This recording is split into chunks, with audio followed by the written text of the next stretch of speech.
Bonsoir à tous, bienvenue dans Média Investigation, votre émission de reportage et d'enquête. Merci d'être avec nous. Ce soir, direction la France. Il y a quelque temps, nous vous avions présenté un reportage consacré à la discrimination à l'embauche et aux obstacles rencontrés par les jeunes maghrébins sur le marché du travail français. Eh bien, ce soir, nous vous proposons un numéro consacré à ces Marocains qui ont transcendé ces difficultés et qui ont réussi dans l'Hexagone, que ce soit dans le milieu du spectacle, du cinéma, du sport ou encore des entreprises. Mickaël Ben Yahia est marocain par son père et belge par sa mère. À seulement 16 ans, il est le futur grand espoir de la Formule 1.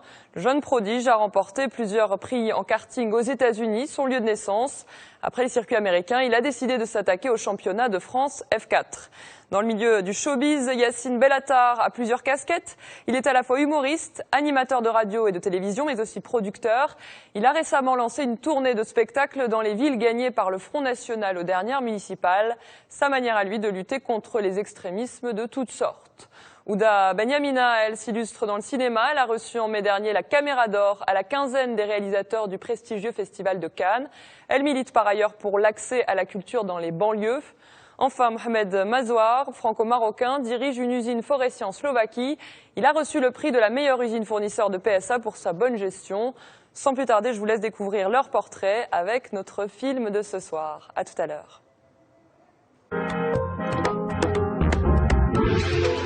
L'humour, le cinéma, l'industrie automobile, la Formule 4.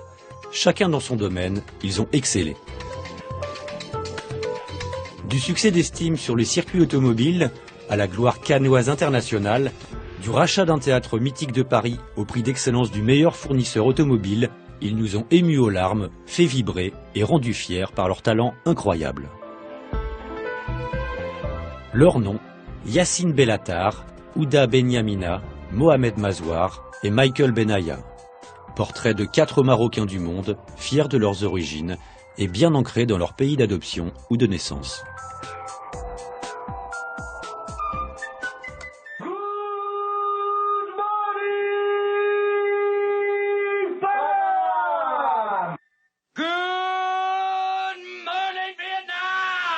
Tout comme feu Robin Williams, Yacine Bellatar est un homme aux multiples facettes. Carte d'identité, carte de séjour. Bonjour, messieurs, dames. L'homme de radio, passé par la case télé, est devenu homme de spectacle et même propriétaire de théâtre.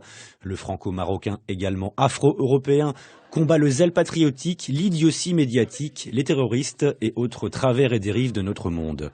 Un mélange des genres qui lui donne une vision éclectique, clivante et assez libre dans ses propos. Là, ça n'a pas de sens. S'il y a des musulmans modérés, ça veut dire qu'il y a des terroristes musulmans modérés. Mais laissons Yacine se définir lui-même. Je suis un humoriste, voilà. Né, grandi en France, avec quelques allers-retours tous les étés au Maroc. Donc voilà, de double culture. Moi, je suis un clown. Et un clown, il parodie le moment de sa société. Et moi, je suis obligé de te dire que j'ai beaucoup de travail, parce que tout le monde est tellement caricatural que du coup, des fois, j'ai pas besoin de pousser extrêmement loin, tu vois. Il a commencé par la radio, espace de liberté en France dans les années 80-90, par laquelle sont passés beaucoup d'humoristes célèbres. Installé à la matinale de Génération 88.2 avec son éternel complice Thomas Barbazan, il démarre sur les chapeaux de roue une carrière à la télévision. Une vision de la télévision qui lui a laissé un sentiment étrange, une impossibilité à s'exprimer librement, obligé de tenir sa langue pour ne pas se couper de son public. 3, 2, 1, 0. D'où le titre de son spectacle, Ingérable, un pied de nez, comme il le dit lui-même. Non, mais la télé, c'est toujours un accident. Hein. C'est pas, enfin, je veux dire, la télé, faut jamais oublier que c'est juste un outil technologique. C'est ce qu'on y fait qui est important. Donc arriver à la télé, oui, que ce que je voulais y faire, ça, c'était plus particulier pour moi. Je pourrais très bien faire de la télé aujourd'hui, c'est pas le souci, si j'acceptais un certain conformisme. Mais moi, j'ai toujours fait des blagues liées à la société, donc faut pas faire de la télé pour faire de la télé, parce que ça n'arrange personne à la fin. Pour l'heure, Bellatar veut aller vers de nouveaux médias, Internet et les réseaux sociaux, là où se trouve son public. La plupart de ces vidéos, je les ai regardées sur Internet, donc voilà. Sur YouTube, des fois, je regardais ces vidéos, ça m'a plu. Et je le suis sur Facebook, et là, hier, j'ai vu qu'il offrait des places. Voilà, fallait juste lui envoyer un message pour avoir des places, et du coup, je suis venue avec mon frère. Un public qu'il a conquis au point de devenir propriétaire d'un théâtre, et pas n'importe lequel. Tu es obligé de poser ton pied, c'est physique. Ça va, il y a des blancs ce soir? Il y a des noirs? Il y a des noirs? Il y a des arabes ce soir? Il y a des chinois? Il y a des gens de banlieue ce soir? Ouais, je vais vous défoncer là.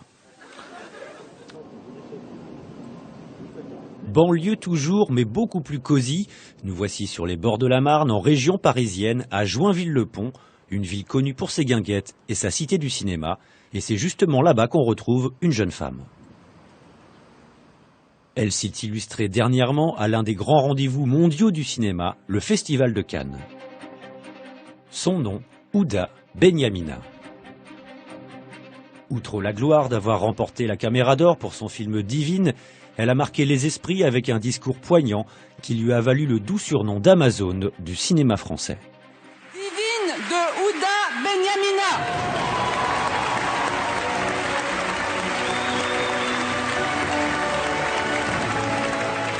Cannes nous appartient, Cannes est à nous aussi. 1000 visages, on est là quoi. On est là, c'est possible. Depuis, c'est le tourbillon, interview, radio, plateau télévision, un succès qui a confirmé le choix de la comédienne de passer derrière la caméra.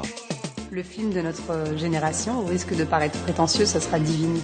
J'ai eu un déclic à partir du moment où je faisais le énième casting, où on me demandait, où mon frère me maltraitait pour m'envoyer au bled. Je me suis dit, ok, bon, ils ont vraiment rien compris, on a d'autres problématiques que celle-là. Moi, en plus, je suis issue d'une famille marocaine, de parents très ouverts, et mes frères sont très sympas.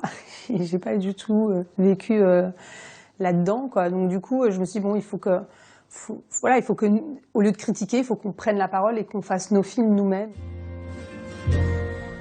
Rêver un impossible rêve.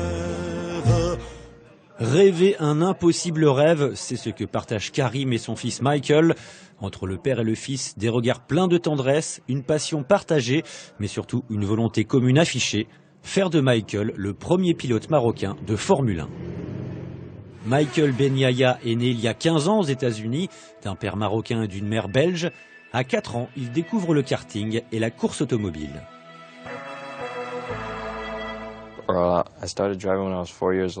J'ai commencé à conduire à l'âge de 4 ans, dans un karting, près de la compétition NASCAR à Miami.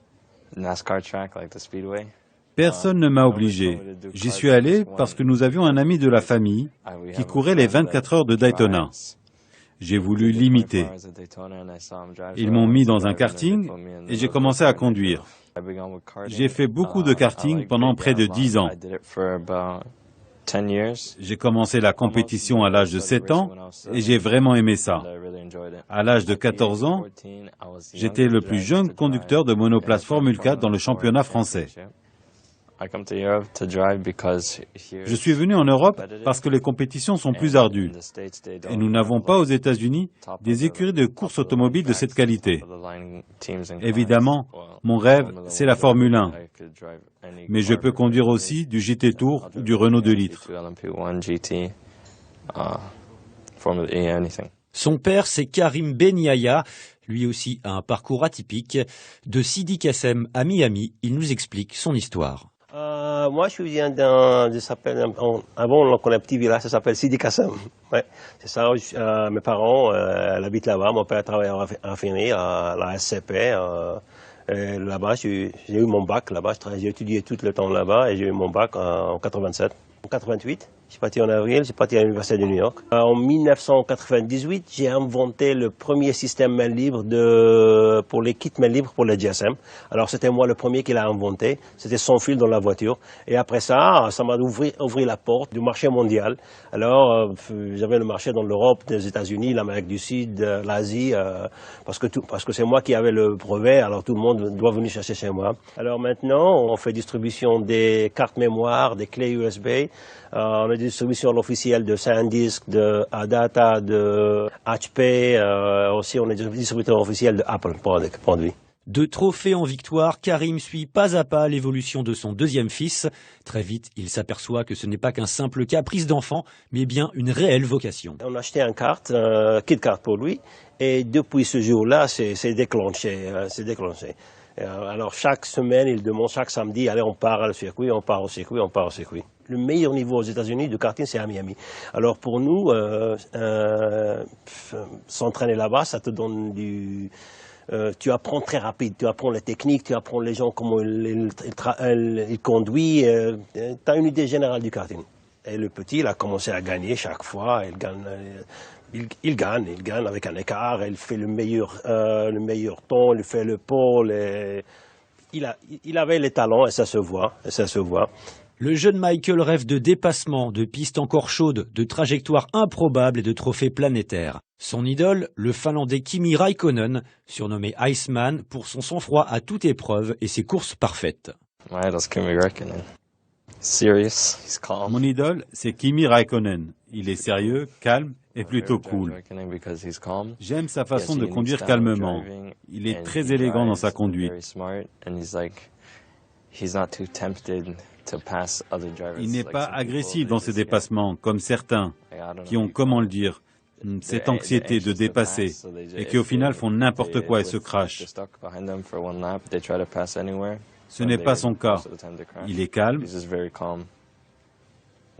Et moi aussi, je suis calme et sérieux quand il faut conduire. L'automobile à Poissy, près de Paris, on connaît. C'est même une vieille histoire d'amour. D'ici sont sortis les Peugeot, Talbot et autres Simca. Et c'est sur ces lieux mythiques que nous retrouvons Mohamed Mazouar, directeur d'une usine de pièces détachées en Slovaquie. Aujourd'hui, c'était vraiment une journée très spéciale parce que je suis venu pour recevoir un prix, le prix de la meilleure usine fournisseur de PSA. C'est une grande fierté pour nous aujourd'hui en tant que gros forestier de recevoir cette distinction. Un prix qui n'est pas sans émouvoir Mohamed sur ce site chargé d'histoire lié à l'immigration maghrébine en France.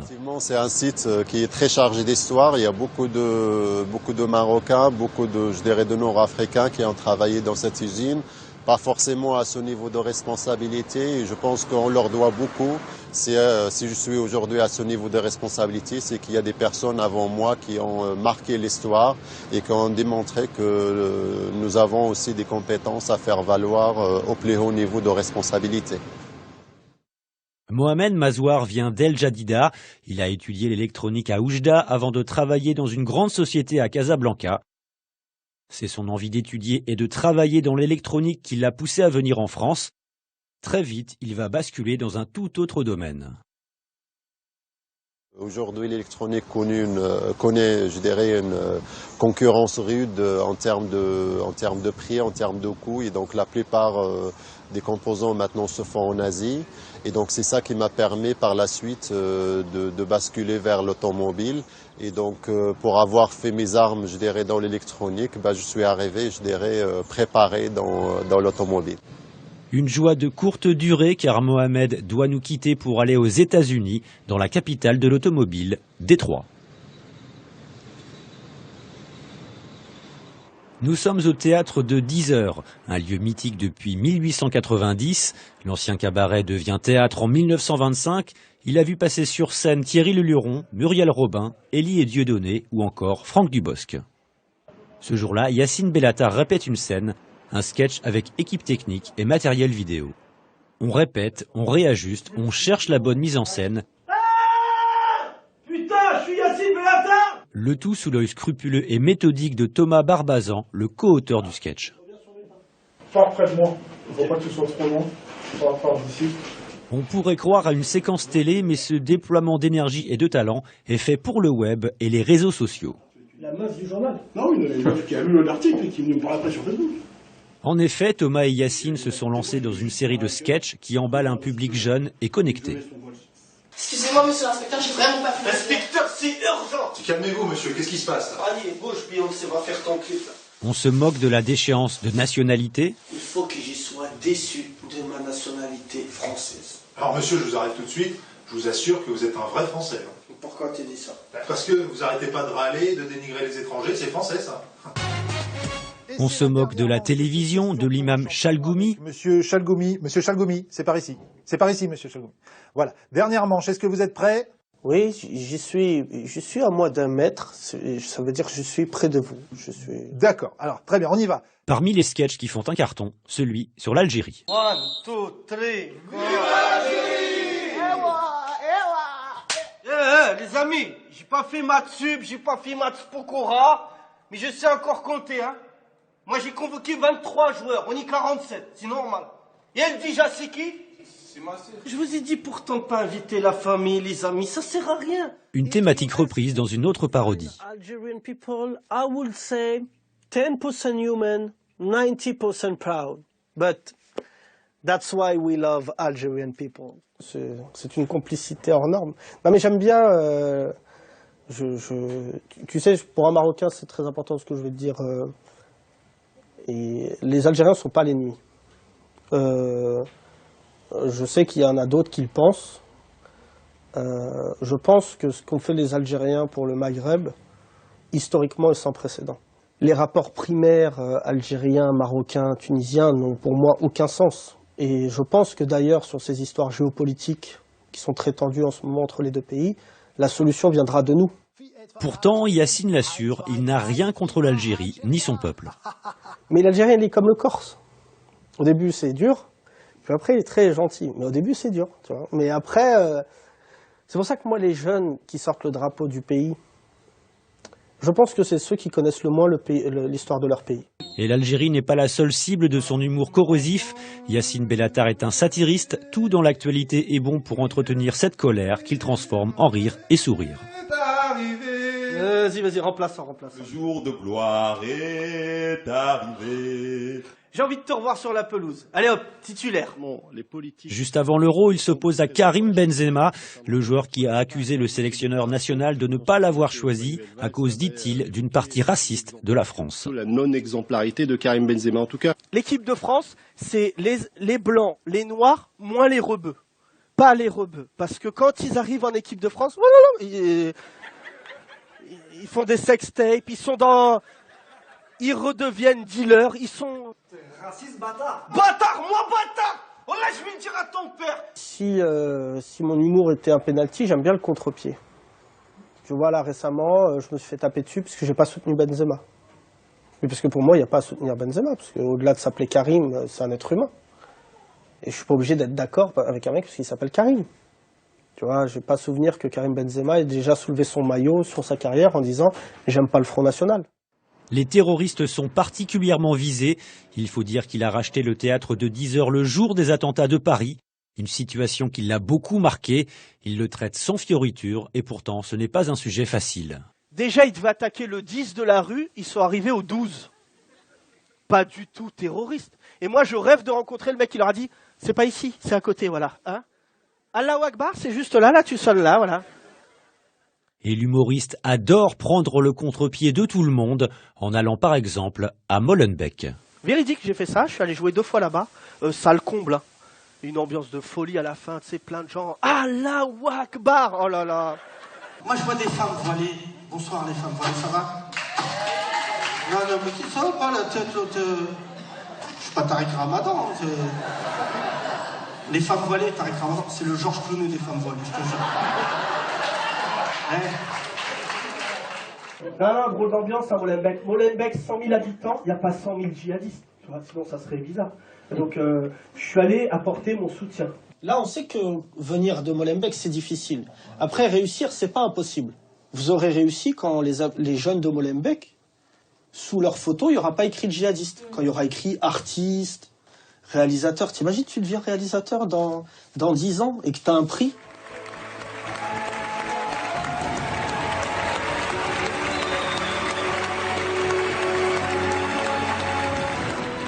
Je me rappelle petite pas, mais je me souviens que j'ai fait une école d'acteurs qui est à Cannes. Et je m'étais dit, je ne monterais jamais les marches, parce qu'on avait un badge, une accréditation pour pouvoir monter les marches et tout ça, il fallait s'habiller super bien. Et moi, je m'étais promise de jamais monter les marches de Cannes, parce que je savais qu'un jour je les monterais avec mon film, ou avec quelque chose en tout cas. Oudal a gagné ce prix à force de ténacité et d'abnégation. C'est un caméléon aux 1000 visages, une femme en colère, en joie, rêveuse, militante.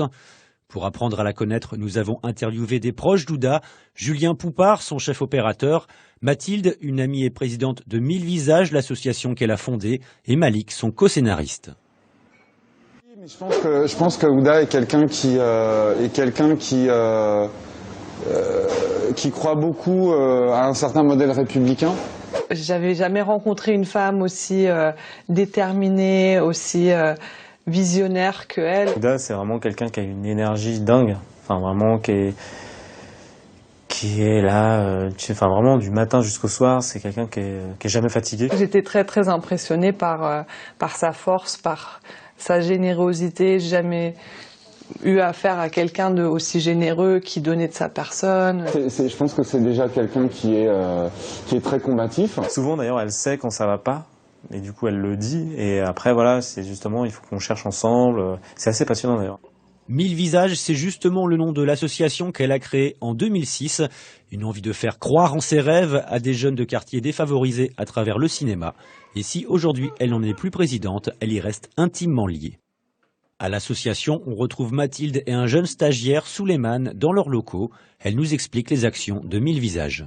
Voilà, elle s'est dit qu'il fallait qu'elle rassemble d'autres personnes dans la même situation qu'elle et puis créer l'association 1000 Visages. Donc elle s'est formée vraiment à la réalisation à travers 1000 Visages, à travers les ateliers Ciné-Talent qu'elle a créés en 2008.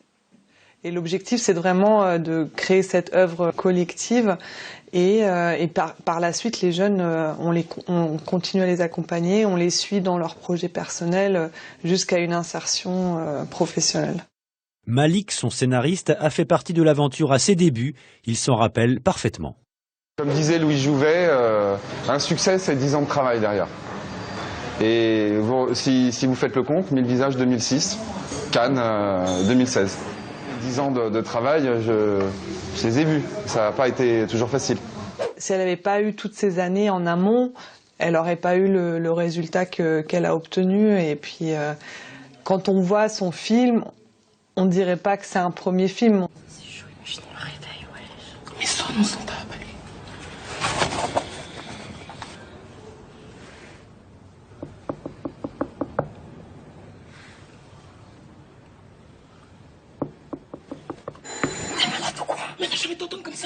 C'est un film sur le djihad al-nafs, sur le combat qu'on mène entre soi et soi. Et c'est le parcours d'une jeune fille en fait qui va éprouver ce combat avec son besoin absolu de reconnaissance. Mais au fond, elle cherche de la dignité en fait. Mais elle va passer par plein de moments un peu compliqués, des choix qu'elle va devoir faire. Donc oui, c'est un combat perpétuel. De toute façon, la vie est un combat. Et moi, ma vie, elle l'a été aussi, donc quelque part, ça raconte aussi un peu mon parcours. Victor Hugo qui disait, voilà, je ne peux pas, les personnages qui ne sont pas en lutte, les gens qui ne sont pas en lutte ne m'intéressent pas. Et je pense que ça, voilà, ça caractérise aussi pas mal, aussi bien le travail de Ouda sur les personnages qu'elle met en scène et qu'elle écrit, et son attitude aussi par rapport à la vie, au travail. C'est quelqu'un qui est en lutte, voilà. Du courage, il en a fallu à cette jeune maman de 2 enfants pour mener de front ses casquettes d'actrice, scénariste, réalisatrice. Si vous êtes fatigué, moi j'ai fait les ménages dans les avions avec ma mère quand j'étais plus jeune, j'ai fait des boulots chiants. On n'a pas le droit d'être fatigué quand on fait du cinéma parce qu'on fait un métier de l'amour. Et aujourd'hui, je suis contente d'être là parce que c'est aussi notre place à nous. Cannes nous appartient, Cannes est à nous aussi. Je pense qu'on se crée beaucoup d'obstacles nous-mêmes et beaucoup de restrictions en pensant que certaines choses, on n'y a pas le droit, ou que c'est pas pour nous, ou que c'est trop difficile à atteindre, ou etc. Et quand je dis Cannes est à nous, c'est que c'est facile, que même nous, en tant que cinéastes qui venons d'un milieu populaire, eh ben on a notre place à cet endroit-là et que c'est pas juste réservé à cette petite élite aristocrate cinématographique, bourgeoise. Il y a très peu de films africains. C'est ça aussi que ça voulait dire Cannes est à nous. C'est à nous l'Afrique, à nous les pays du tiers-monde, à nous, c'est à nous quoi. C'est à nous et nous devons prendre notre place à cet endroit-là. Et que ce soit une femme qui nous ait remis le prix quoi, c'est juste une tuerie quoi. C'est une tuerie que ce soit une femme. Et pour que les choses elles changent, il faut mettre beaucoup plus de gens décisionnaires, que ce soit des femmes, beaucoup plus de femmes, même dans les sélectionneurs aujourd'hui. Toutes les sélections sont composées uniquement que de femmes. Des femmes, nous. Je trouve que le cinéma est quand même très masculin. Moi, je dis toujours que le cinéma est raciste, misogyne et bourgeois. Et je pense qu'il faut qu'on le démocratise, il faut qu'on se batte et qu'on ouvre nos grandes bouches, pour pas dire nos grandes gueules, pour changer les choses. Et que quand je dis que c'est pas normal que sur les 4 sélectionneurs à Cannes, il n'y a pas une seule femme, je pense que c'est une question qu'on doit poser. Ouda a de qui tenir. Sa mère est un élément important de sa construction cinématographique. Et ma mère était déjà là, parce qu'elle était à Marseille avec mon frère, et elle me dit on a pris le drapeau marocain, on monte avec le drapeau marocain. C'était drôle, quoi. Elle avait ce truc, et finalement très. Elle pensait qu'à une chose, elle m'a pas encore félicité, elle m'a juste demandé est-ce que je peux monter avec le drapeau marocain. Ma mère plus que les autres, puisque elle m'a vu galérer, et puis surtout elle avait une forme de mépris quand même par rapport à ce que je faisais. Donc pour elle, quand je faisais du théâtre, elle disait même pas le théâtre, elle disait théâtro, quoi. Parce que tellement c'était pour elle un truc, c'est pas un métier, quoi. Et c'est pas un métier qui ramène de l'argent, et ma mère à chaque fois elle me dit mais moi je comprends rien, ton travail c'est gratuit, tout est gratuit, parce que je faisais énormément de choses où je n'étais pas payée. Des relations filiales intenses, tout comme celle entre Karim et son fils. Nous sommes à Sénart, près de Paris, 17 heures d'avion depuis Miami, et pourtant, pas le temps de décompresser. Michael a déjà des fourmis dans les jambes, il a besoin de prendre ses repères, de sentir la piste, de voir les trajectoires. Avec son père, il part pour un endroit particulier, au centre d'entraînement des meilleurs pilotes, à Autech. Derrière ce bâtiment austère, des millions de données traitées et analysées pour obtenir les meilleures sensations de la piste à travers un simulateur automobile. Ici, ils sont tous passés, pilotes des 24 heures du Mans, de F1, du GT Tour, tous les circuits avec les meilleures trajectoires, les meilleurs freinages et des sensations plus que réalistes dans un habitacle soutenu par des vérins. Michael se prépare sous l'œil vigilant de son père.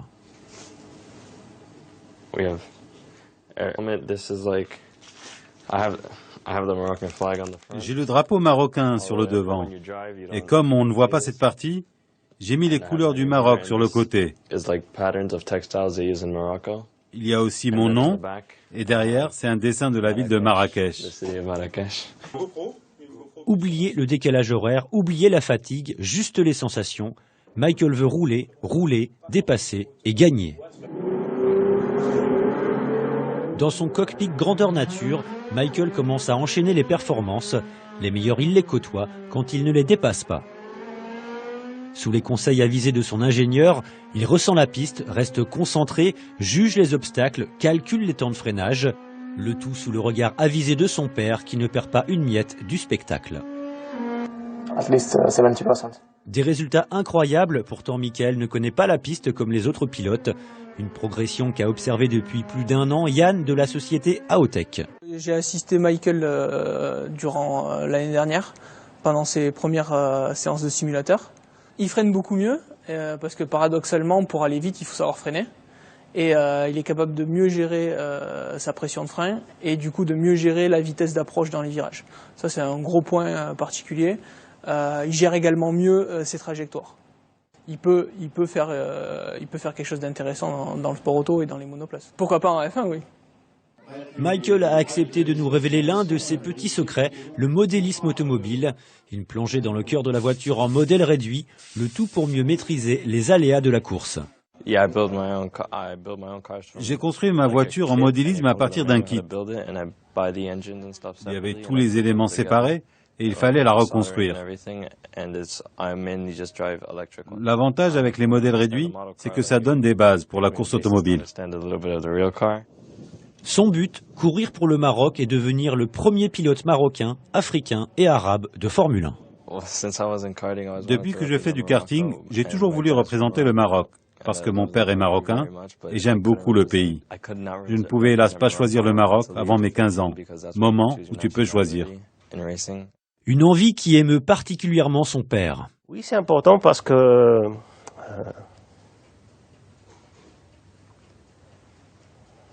ça m'a fait. Je voulais représenter le pays, tu comprends. À la fin du jour, on est tous des Marocains. Il n'y a pas de structure pour les jeunes pour arriver à ce niveau. Pour nous, quand on faisait le karting, on était des Marocains. Tu comprends, son combinaison, il y avait le drapeau, le casque, il y avait le drapeau.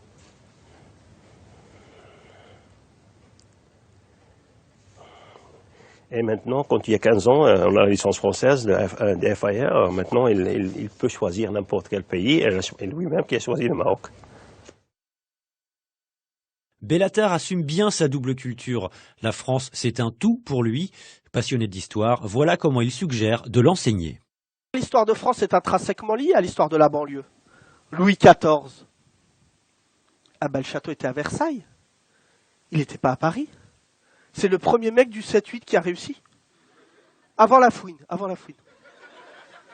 Et il faisait que des soirées. Waouh, on est là, les seigneurs ou pas? Ouais. Avec DJ Lully. Wow. Après, Louis XVI. Et Louis XV, mais pas beaucoup de buzz. Louis XV, il faisait des commodes. Il faisait des... C'est un peu le roi Ikea, tu vois. Ce rapport à l'histoire, Yacine l'a vécu à travers une histoire familiale qu'il aime partager pour ne pas oublier le rôle des Marocains dans la Deuxième Guerre mondiale. Mon grand-père, Abdeslam Bellatar, 17 ans dans l'armée française. Ils sont allés le chercher durant la Seconde Guerre mondiale, il est arrivé très motivé. Garde-chèvre! Les moches, ils sont très énervés. De quoi, Aziz? On dit les boches? Non, j'ai vu de près aussi, ils sont très moches. Hein. Ils nous ont tué 10 hommes. Et un truc blanc qui tombe du ciel, la neige, ça fait mal ça. Les Sénégalais, ça y est, congelé, c'est fini. Ouais. Je pense que quand tu es petit-fils de tirailleur, tu régénères des cellules que tu as au fond de toi. C'est en s'appuyant sur ce constat qu'il cherche à lutter contre le Front National. Il a ainsi effectué une tournée en France dans toutes les villes frontistes. J'ai une relation tumultueuse avec le Front National. Moi, ce qui me dérange le plus avec le Front National, c'est pas tant leurs idées, c'est le silence qu'il y a en face. Mais ça, c'est une menace démocratique que je dis à tous les Arabes et les Noirs qui vont peut-être regarder cette interview. Je crois que vous ne mesurez pas ce qui vous attend. Et je pense que vous ne mesurez pas ce que vous devrez dire à vos enfants. Mais j'allais soit rester chez moi, puis je voyais le Front National passer à la télé tous les jours, et je me disais, bah oui, bien sûr, ils ont raison. Soit on inversait le prisme. Et inverser le prisme, c'est dire au Front National qu'on n'est pas chez eux, qu'ils sont chez nous. 15 jours plus tard, loin de la France, dans un pays isolé et peu connu, la Slovaquie, le ramadan a commencé. Nous sommes à Olovec, une ville de 20 000 habitants, à 70 km de la capitale Bratislava. Une bourgade paisible avec un théâtre magnifique où le compositeur Beethoven a joué quelque temps. C'est à cet endroit que le groupe français Faurecia a choisi d'installer l'une de ses 5 usines. Ses clients Peugeot à Trnava, mais aussi le groupe Volkswagen et ses marques Seat et Škoda. C'est ici que nous retrouvons Mohamed, de retour de Détroit, et déjà sur le pied de guerre après un vol de plus de 10 heures et avec un sacré décalage horaire. Le travail du matin d'un directeur d'usine chez Faurecia, c'est de faire le tour de l'usine, rencontrer les différentes personnes de l'équipe, s'assurer que tous les problèmes sont résolus en temps et en heure, s'assurer que nos règles de réaction sont appliquées. Il nous explique en quelques mots ce que représente son travail au quotidien. Quand on a de nouvelles voitures à démarrer, on a tout un certain nombre d'étapes qu'il faut suivre pour être sûr qu'on ne rate rien, parce que le timing est très important. Ici, on a des étapes qui sont oubliées, on peut le payer très très cher en termes de qualité, en termes de délai pour le client, etc. Et donc c'est pour ça qu'on a ce système d'excellence qui nous permet de nous assurer qu'à toutes les étapes, on a fait tout le travail qu'on doit faire. Le temps de s'équiper et de réunir son top 5 management pour le briefing du matin. Le but, recenser les problèmes ou corriger les erreurs d'une usine qui marche 24 heures sur 24. Ok.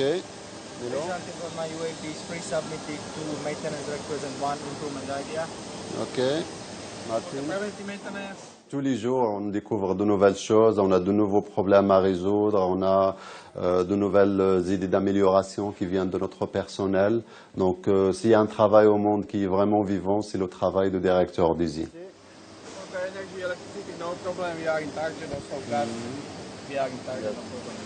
Ok. Après avoir quitté son board, il fait le tour de l'usine avec l'un des membres de son staff, Miroslav, avec qui il vérifie les points de sécurité. Nous avons profité d'un petit moment d'absence de Mohamed pour lui demander ce qu'il pensait de son patron marocain. Je sais qu'il vient du Maroc, mais je n'y suis jamais allé. Et je n'en sais pas plus sur ce pays, sauf qu'il fait chaud. Chaque nouveau directeur d'usine apporte quelque chose de nouveau avec lui, dans son travail. Auparavant, nous avions Abdelaziz Rassi, qui était lui aussi marocain. Nous avions aussi pas mal de problèmes, et notamment avec la peinture des pare-chocs, qui n'était pas sous contrôle, comme nous le voulions. Et avec Mohamed, nous avons réussi à les régler et à passer à une nouvelle étape.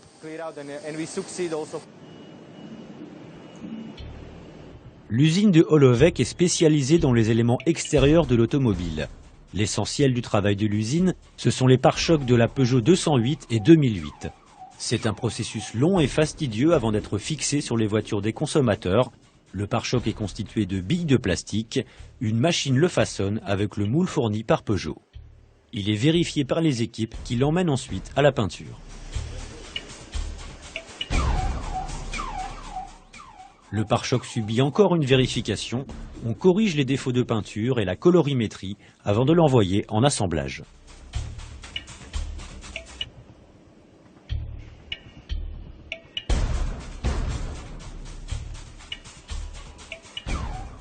Une fois assemblés et vérifiés, les pare-chocs sont envoyés par camion à l'usine Peugeot. Et le moins que l'on puisse dire, c'est que rien n'est laissé au hasard.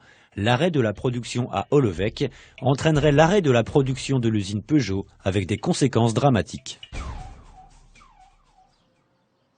Nous sommes à Lédenon, un charmant village du Gard dans le sud de la France.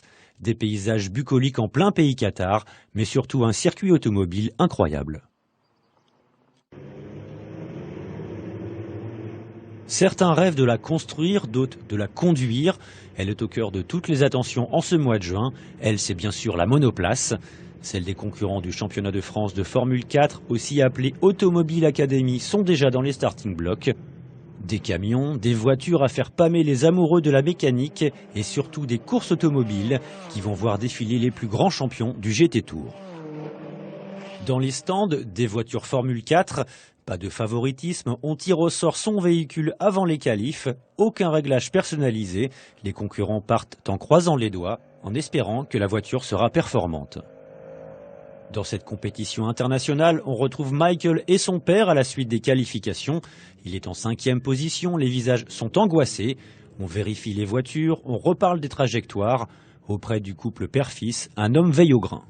Ancien vice-champion de France de course automobile, pilote d'essai Formule 3 et membre régulier du top 4 des 24 heures du Mans, le franco-marocain Stéphane Daoudi connaît parfaitement les astuces de course pour faire progresser Michael. Ça fait 1 an à peu près qu'on travaille ensemble. Pour être très honnête, Michael, quand on s'est rencontrés, il est toujours très jeune et totalement novice. C'est-à-dire qu'il y a beaucoup de jeunes ici qui roulent déjà beaucoup quand ils font du kart. Ils se préparent en parallèle en monoplace. Lui, il est arrivé très jeune en monoplace, il n'avait aucune expérience. Donc on est parti de très loin.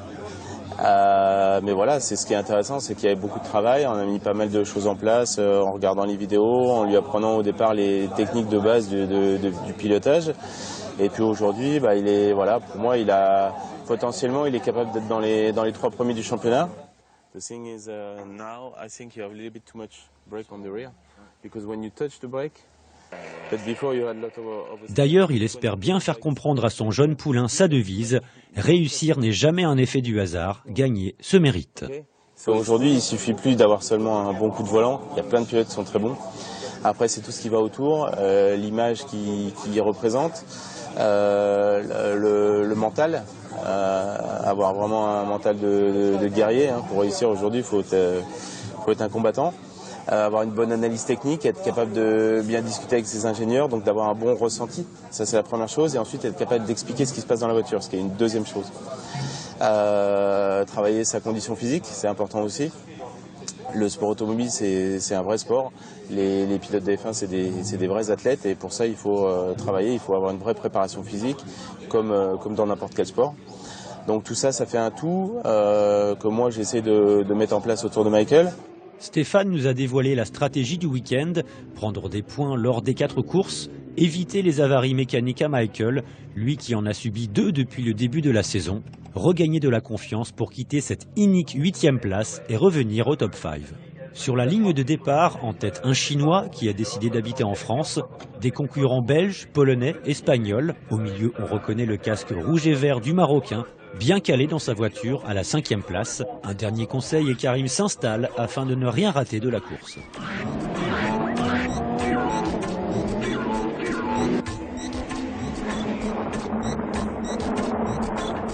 Ça y est, la course est lancée. Les monoplaces tentent l'impossible, les dépassements se font au compte-gouttes, certaines voitures sortent de piste. Michael, pour sa part, fait le job. Une envie de ne pas prendre de risques sur cette première course. Sous les yeux de Karim, tout se passe bien, quand soudain, lors du dernier tour, drive-through pour Ben Yahya, pénalité de 30 secondes pour avoir mis les roues dehors sur une trajectoire. Une décision finalement retirée, car Michael n'a pas été prévenu de son erreur avant de subir la pénalité, comme le prévoit le règlement. Plus de peur que de mal. Une décision importante, car la course suivante fait partir les concurrents dans le classement inverse de la première course. Le temps de déjeuner, de dormir un peu, et voici la deuxième course qui débute.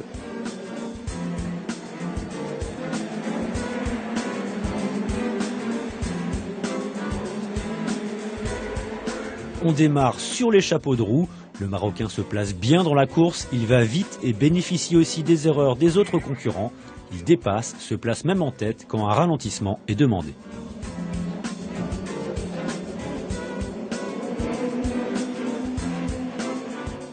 Au final, Michael finira la course en seconde position derrière l'indéboulonnable chinois, un score qui lui permet encore de remonter au classement. Karim est fou de joie, son fils a fait une très belle performance, il aurait espéré une première place, mais estime que le résultat est déjà très satisfaisant.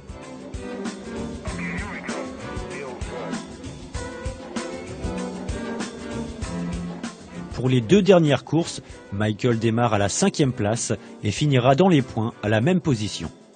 Finalement, le week-end de Ben Yahya aura été fructueux, puisque de la 8e place, il est passé à la 5e dans le championnat, et même 4e du championnat junior, à moins de 10 points du podium. Un podium qu'il devrait atteindre dans les prochaines semaines.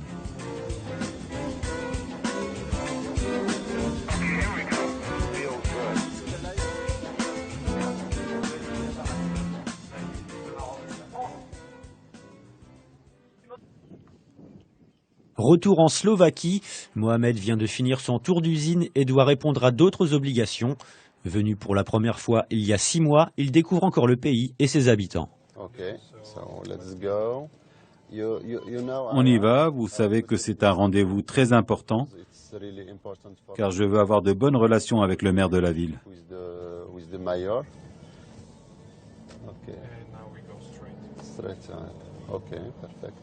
Yvan le guide pour aller rencontrer le premier édile de la ville qui se dit pleinement satisfait de la venue de Faurecia et de son nouveau manager.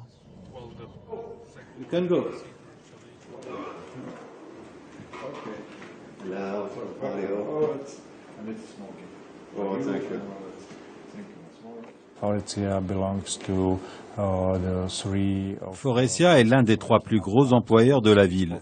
Et c'est pourquoi nous espérons qu'il prospère ici, dans notre commune. Les gens de notre ville ont besoin d'emplois. Nous pouvons faire beaucoup sur le logement social, sur la culture, sur les loisirs. Mais quand les gens n'ont pas d'emploi, la situation se détériore. À peine fini ses obligations protocolaires, Mohamed doit aller chercher ses enfants à l'école, une école où les spectacles de fin d'année sont en cours de préparation. Son groupe est partie prenante dans son financement en tant que mécène. Ici, un labo de sciences doit bientôt voir le jour.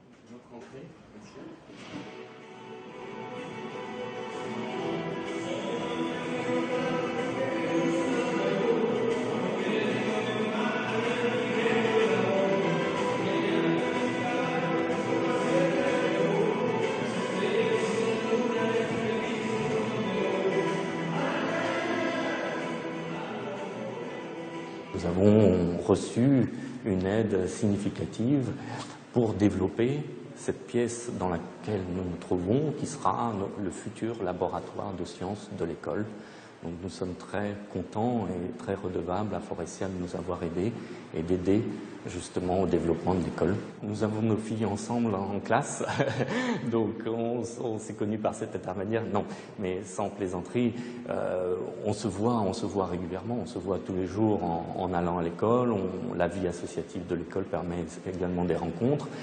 On a aussi des relations, je dirais, professionnelles en dehors de la vie associative et de la vie des parents, en tant que parents d'élèves. On va dire digne de son nom.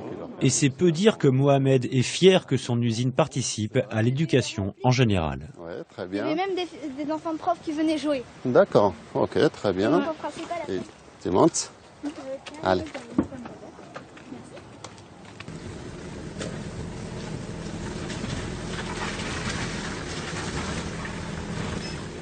J'essaie de faire une partie aussi du travail en tant que père de famille, m'occuper de mes enfants, les ramener à l'école, rencontrer les professeurs, se renseigner comment ça se passe à l'école. Pas facile d'être marocain en Slovaquie, pays qui vient de s'ouvrir à l'étranger. Pour l'heure, Mohamed ne se voit pas ailleurs qu'à Bratislava, même s'il garde le Maroc dans son cœur. Il est 9h du soir, une table majestueuse est déposée avec des spécialités marocaines que sa femme Ousna va acheter à Vienne, à 70 km de là.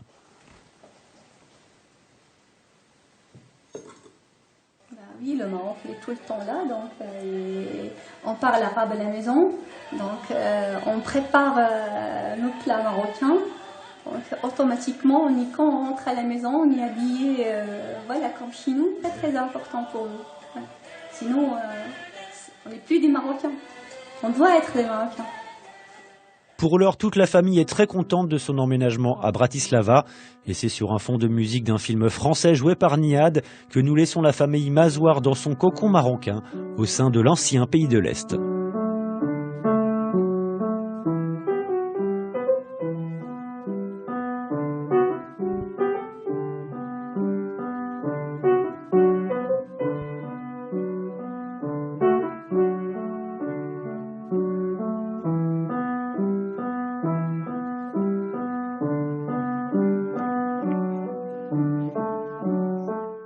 Nous sommes à quelques semaines seulement de la sortie de son film Divine, et une fois retombée l'émotion cannoise, le travail est loin d'être terminé. Dans les studios de mixage, Ouda fignole les derniers détails avec ses équipes, car avant les paillettes, le cinéma c'est de la sueur et beaucoup de travail. L'échéance approche et Ouda doit finaliser son film coûte que coûte. C'était sur la séquence du vélo. Je trouve que c'est bien d'être avec les gamins. En fait, du coup, sinon la musique elle prend trop le pas sur ce qui s'est. T'en es pas eu?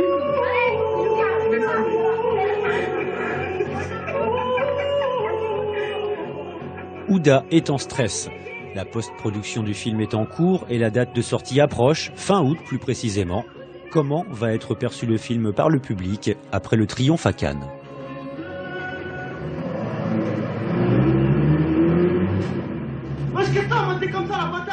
Et le Maroc, dans tout ça, elle ne l'a pas oublié, elle qui avait été sélectionnée lors du Festival du film de Tanger.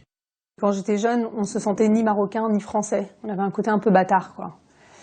Et aujourd'hui, je prends le meilleur chez les Marocains, le meilleur chez les Français. Je me sens les deux, en fait. Et si c'est quoi mon côté marocain, on va dire, ma mère, elle est de Casa, mon père, elle est plutôt de Fès.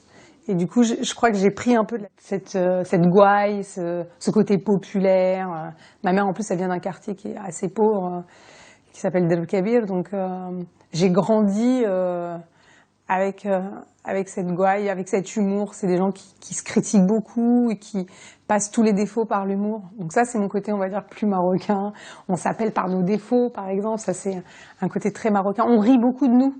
Avec une énergie et une volonté pareilles, gageons que nous n'avons pas fini d'entendre parler de Ouda Benyamina et que la divine devenue diva sera portée au nu par des youyous. Il y a ma mère qui est là.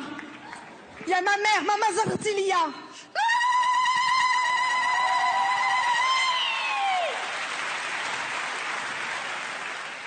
La suite pour Michael, une installation en France au sein de l'Automobile Club du Mans afin de pouvoir piloter plus souvent et surtout d'éviter les longs et fatigants voyages. Une activité qui nécessite des sommes importantes payées en partie par 2 sponsors. Oui, on est arrivé à un niveau qui est très très élevé et le seul truc pour faire, comme on dit, faire competition, tu dois habiter en Europe et tu dois rouler comme les autres.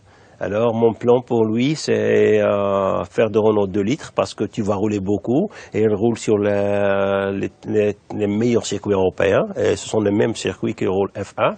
On a toujours besoin d'aide, mais on doit avoir de l'aide pour arriver à ce niveau-là parce que maintenant c'est le top, et tu dois rouler si tu veux être très compétitif. Pour la suite, Michael espère un sponsor national pour faire vibrer le cœur des Marocains sur les pistes de Formule 1. Si on parle de ses origines, c'est sûr que c'est presque encore plus dur pour un jeune Marocain de réussir dans des milieux comme le sport automobile, parce qu'il n'y en a pas beaucoup. Donc il doit travailler double. Maintenant, il y a tellement de facteurs qu'il faut arriver à mettre en place pour aller en F1. Que je peux pas dire qu'il va faire de la F1, mais potentiellement oui, il a les capacités de le faire, il a le temps pour le faire.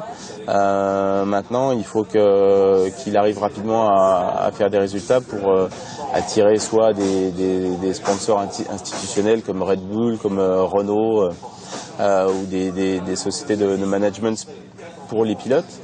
Ce qui est sûr, c'est qu'à un moment, malheureusement, il faut trouver de l'argent. Parce que, surtout quand ils sont jeunes, plus ils roulent, plus ils s'entraînent, plus ils arrivent à être performants pour les courses. On se prête alors à rêver, nous aussi, qu'un jour Ben Yahya remporte un Grand Prix de Formule 1 à Marrakech, un rêve pas si lointain finalement, si on y croit. Personne n'est arrivé à ce niveau-là, c'était difficile, et maintenant on a le pouvoir et on veut y arriver, et on va l'avoir. Inch'Allah, c'est ça ce qu'on dit, tu comprends? C'est ça l'histoire. Yacine Bellatar ne conçoit pas non plus de ne pas mettre en avant sa marocanité, on a presque envie de dire son côté marrakchi. Mes parents viennent du Maroc, mon père il vient de Marrakech et ma mère de Casa. C'est pour ça que j'ai une grande gueule. Parce que je suis marrakchi. Ouais, Casa ils sont gentils, mais marrakchi ils sont durs. Mais ils sont drôles. Voilà, donc tout à l'heure quand tu poses la question est-ce que c'est une vocation de faire rire, je crois que le marrakchi par excellence, le vrai, hein, pas le nouveau là qui vient de Paris, qui s'installe là-bas, le vrai marrakchi, on est tous des enfants de Jamal Fna. C'est péjoratif ça, faut pas le dire, mais vraiment je pense qu'il y a un rire à Marrakech qui équivaut à celui de Marseille en France, quoi. Donc c'est pour ça que je pense qu'il y a toujours eu du rire chez nous, il y a toujours eu des blagues, voilà. J'ai un père très très marrant et j'ai des grands-parents très très marrants, donc c'était normal. Une identité qu'il souhaite conserver, il se voit en afro-européen, issu d'une culture africaine qu'il a en lui. Malien, toi, t'es français, t'es franco-malien. Mais tu leur dis au bled, quand vous faites la guerre contre nous, faut investir. Le marabout n'est pas une arme. Moi, je suis un afro-européen, c'est marquer ces deux continents d'une empreinte commune. Parce qu'il y a une culture qui nous lie, qui est la francophonie. J'ai aussi le fait de faire comprendre que l'islam n'est pas l'ennemi. C'est pas facile ce qu'on vit en ce moment, vraiment, tu vois, je le dis souvent. Tu sais, nous, je le dis sur scène, mais les djihadistes, ils sont dans nos familles.